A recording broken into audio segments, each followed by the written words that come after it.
E aí, lá em Marcos capítulo 4, versículo 26 ao 29, ele fala sobre o processo natural. Agora tem uma coisa que eu quero que você me diga, o que chamou a atenção nesse processo, que é natural. Passa o primeiro, o segundo, o terceiro, o quarto e o quinto. O que te chama a atenção, querido, desse processo natural? O que te chama a atenção desse processo natural? Fale, meu irmão, não fique com vergonha não. Tem pastores aqui ou não, queridos? Pastor tem vergonha, gente? Então vamos lá, eu preciso que vocês falem, senão ela vai acabar às 5 horas da tarde. O que te chama a atenção nesse processo natural? O homem lá é semente. Cresce por? Não. O homem lá é semente. Quem falou? O glória.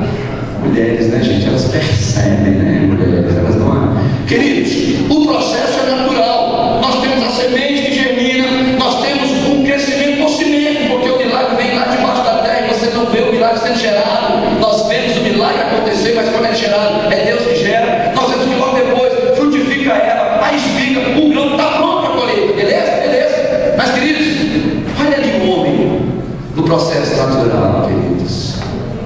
Olha ali o homem neste processo. Quem é que lança a semente, irmãos? Mas quem é que dá o crescimento? Então, no processo natural, nós vamos fazer a nossa parte. Nós vamos trabalhar para que haja um processo, e esse processo ele cresça, ele frutifique e que ele seja colhido. Irmãos, cada um de nós que trabalha no reino precisa colher. Quantos creem nisso em nome de Jesus? Nós precisamos colher, queridos. Isso é o fruto do nosso trabalho, bem, queridos? Então, o processo do crescimento da igreja depende de Deus, depende muito, mas nós somos instrumentos na mão dele, amém, queridos?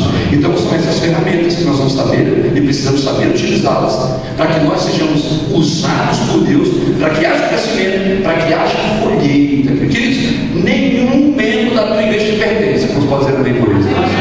Ah, fulano é meu, não é seu, é de Deus. Nós só cuidamos dele, amém, queridos? Nós só cuidamos. Então, neste processo, cabe lembrar, primeiro, em primeiro plano, Deus usa o homem. Para fundamentar esse nosso trabalho, nós vamos ter dois viés. O primeiro deles é o espiritual e o segundo é o projeto de pesquisa. Quando nós falamos sobre DNI, desenvolvimento natural da igreja, estamos falando que houve uma pesquisa. Isso é um trabalho minucioso, que começou na década de 90, através do pesquisador Christian Schwab. Ele começou a trabalhar e começou a se perguntar, ou seja, inquietação: por que algumas igrejas crescem e outras não crescem? Por que algumas estão evoluindo e algumas estão paradas no tempo? São igrejas primitivas ainda. Então, essa pesquisa foi feita em 5 continentes, em 32 países, com 18 climas diferentes, em mais de 1000 igrejas. Então, o que nós vamos ver aqui é o ajustamento de uma pesquisa que foi feita com muitas pessoas para chegar a uma base, queridos. Isso aqui não é um todo, isso é uma ferramenta. Isso pode nos propiciar a nós fazermos com que essas ferramentas sejam utilizadas e que haja também o que? Um acompanhamento dessas ferramentas. Não adianta você ter a ferramenta, não adianta você aplicar a ferramenta se você não tem indicadores de que ela está funcionando. Então essa pesquisa é uma pesquisa muito séria e ela foi feita inclusive no sentido em que eles mesmos, né, os que estavam pesquisando, perceberam que havia uma distorção muito grande entre o crescimento de igrejas.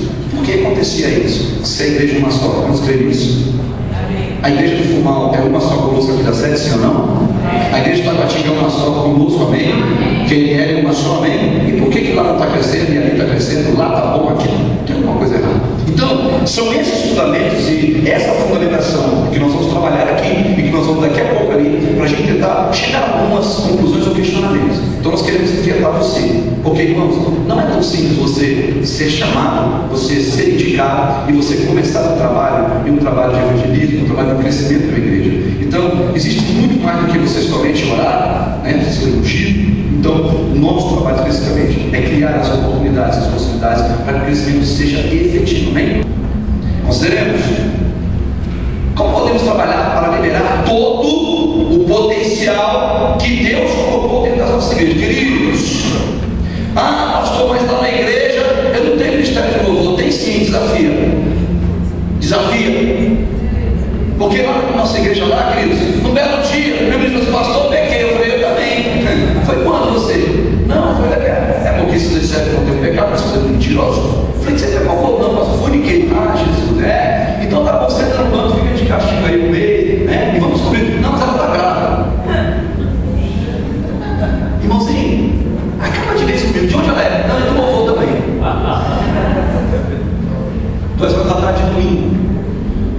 horas da tarde, domingo, culto, às 6 horas. Minha mulher chorando. Eu falei que hoje não tem culto, não tem louvor.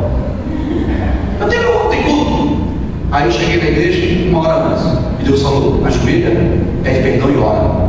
Eu falei: amém, Senhor. E Ele falou para mim: eu não preciso de cantores. Eu não preciso de gente capacitada. Eu capacito. Eu preciso de corações. Sobe lá e canta. Sobe lá e canta. Eu falei: amém, Jesus. Tem playback? Tem, então tem. A minha vida é do Mestre.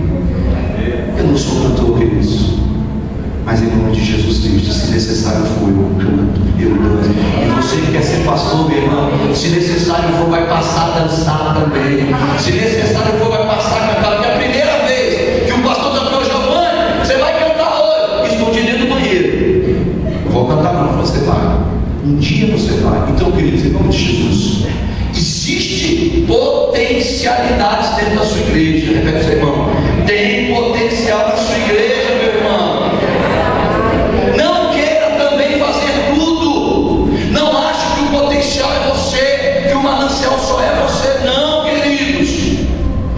Meu filho toca bateria. Eu pus lá tocar bateria, não tinha baterista.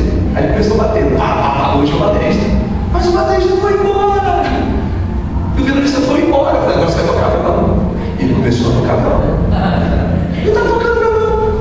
Mas tem 5 anos que eu sou pastor, e a coisa que eu mais quis na minha vida é ter um tecladista. E tem teclado na igreja. Aí um dia eu falei assim: pega o teclado e pode montar hoje. Porque a partir de hoje esse teclado só vai sair de lá no dia que aparecer o tecladista.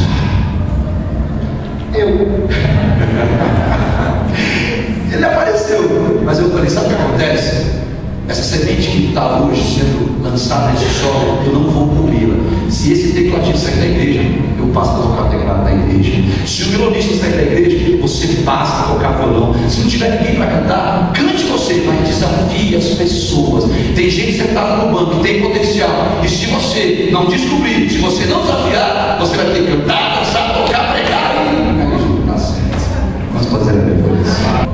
Independente de visões teológicas ou culturais, faz princípio do termo dentro do crescimento da igreja. A teologia diz que tem que ser assim. A prática diz que tem que ser assim. Até como eu falei, a irmã, ela tem ali uma receita, mas será que vai dar certo na minha? Eu preciso entender que tipo de receita, que tipo de modelo precisa aplicar. Onde eu moro, a região, com a cultura, com as pessoas. É preciso entender isso aqui. Nós não temos olha, o teológico é certo, é assim que funciona. A igreja que ela é tradicional, ela funciona, ela é cheia, tá? Mas eu tenho uma igreja ali que ela não é tradicional. Ela tem práticas que talvez a igreja tradicional não tenha. Então eu preciso descobrir qual é o real, qual é o potencial de crescimento. Porque o que acontece lá é o que acontece aqui. Então o modelo que vai ser aplicado lá pode ser não o modelo que eu tenho, mas algumas coisas a gente vai fazer juntos, né? Nós vamos caminhar juntos. Então, tem coisas que o Ministério sabe nessa terra que não se mudam. Tem como a gente parar de mandar a gente para revisão, pessoal? Não. Tem como parar de ter a nossa célula, gente? Não dá. Então, o que tem lá, tem aqui. Agora, o que esse rapaz está fazendo? Está mandando 50 pessoas para revisão toda vez. Meu filho, você está pagando os outros por revisão, o que você está fazendo? Porque às vezes a gente acha, como é que aquela igreja toda vez é da minha região? Eu mando 5 chorando, ele manda 100. Meu filho, o que você está fazendo? Ele sabe o que ele está fazendo. O modelo foi aplicado e está dando certo. Deu certo lá, vamos entender que pode também dar certo na nossa igreja também. Estamos fazendo acontecer o ID no Senhor através da grande comissão de Mateus 28:19, nos dias de hoje. O que é essa comissão e o que esse comissionamento disse lá em Mateus 28:19? ID, nós estamos indo, estamos parados dentro da igreja esperando que o povo venha. Muitos de nós querem ficar na igreja e diz: Espírito Santo, manda um caminhão de gente para cá hoje. Ali está dizendo: ide, há uma ordem, e ela é imperativa. Se nós não formos, se nós não batizarmos, se nós não fazermos discípulos, essa igreja não vai crescer, irmão. A igreja de Atos dos Apóstolos vai crescer por quê? Porque ela estava debaixo dos princípios do ide. Percorrer, gastar a sola do sapato, fazer novos discípulos, evangelizar, ensinar, doutrinar. Então, queridos, são princípios. Se você está brincando ou não, é preciso entender que para que aconteça o crescimento, sem esses princípios, nós não vamos chegar ao lugar nenhum, ok? Porém, muito cuidado. Muito cuidado. Pergunta para mim, cuidado com o que, pastor? Não, gente, olha, deixa eu falar uma coisa para vocês. Deus nos deu um espírito de ousadia, nem queridos. Para fazer algo tem que ser ousado, né? Irmãos, vamos lá, vou falar 1, 2, 3. Por que, pastor? 1, 2, 3. Por que, pastor? Entendeu, né? Com que igrejas saudáveis são as igrejas que crescem. Ou seja, você pode crescer a 30 por 1, mas dizendo a igreja. Quando nós somos a bispo Arthur, beijo, meu bispo.